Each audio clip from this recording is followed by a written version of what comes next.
But I can survive it. I'm not saying I'm going to enjoy it. I want to be serious about that. To me, I personally think it's like really like inhumane to some extent, like, because that's just crazy. It's disgusting. That's a perfect word to use. I actually think one of the parts of jail that I've heard of that I'm totally against is solitary confinement. I've read so much about solitary confinement and how it can turn a person insane because humanistically we are not supposed to be quarantined like animals. They're changing laws for that in several places to where you're not allowed to be anything, I think, more than 3 months. Yes. I want to say this in the nicest way, but I'm sure somebody out there that either has lost a family member to somebody being murdered or something like that, I don't think they care about that person's mental health at that point. They probably are angry and feel like this is punishment. To some extent. The problem is we're releasing these people where you mess with their mental stability, you're releasing them back into society. And so quarantining them or doing why are they being released? Right. Who came up with this? You did? What? Us talk about this? Depressing, No, right? it's not depressing. I think it's very... Okay, I'm going to say why I don't think it's depressing.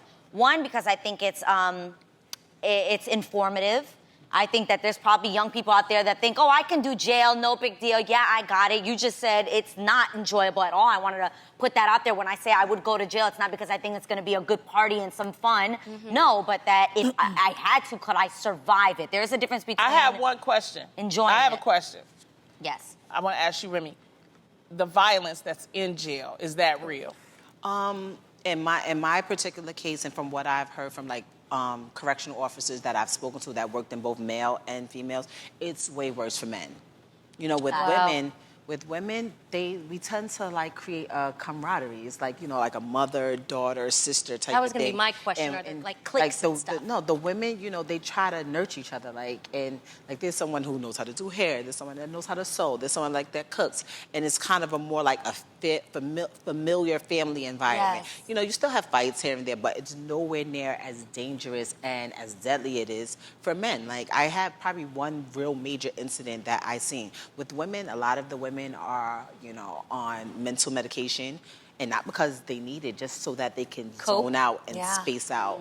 And a lot of women, they tend to, try to commit suicide because they miss their families. A lot of them have children, and they don't see them, and they just feel forgotten and left. You go to men's prisons, and it's flooded. You have baby mamas and girlfriends and side chicks fighting over to go see somebody got to get out so the next one can come in. With women, it'd be literally like tumbleweeds blowing through the visiting area. No one comes to visit. Wow. No one goes to see them. I encourage everybody, if you haven't, to watch an amazing documentary called 13 by Ava DuVernay. Yes. And it's unbelievable, and it gives you all the real deal facts.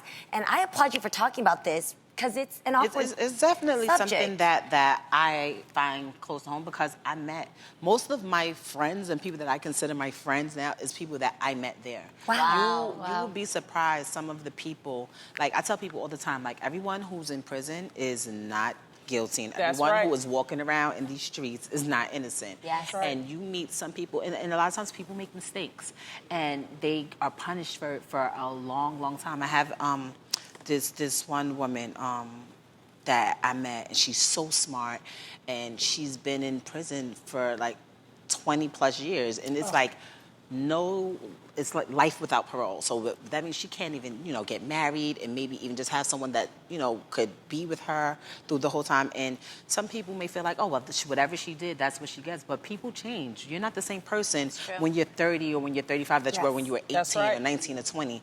And it's really sad when you see people that are just suffering. So when I go through my everyday life, I'm just not like, hey, I'm home. It's always in the back of my mind that some people that I care about are in really bad situations. I do a lot of stand-up comedy for women in prison. And, it's some great women in there, and we just try to give them encouragement. And I think you are a shining example of somebody that can do it, come out, and keep doing your thing. So we commend you for that. All right.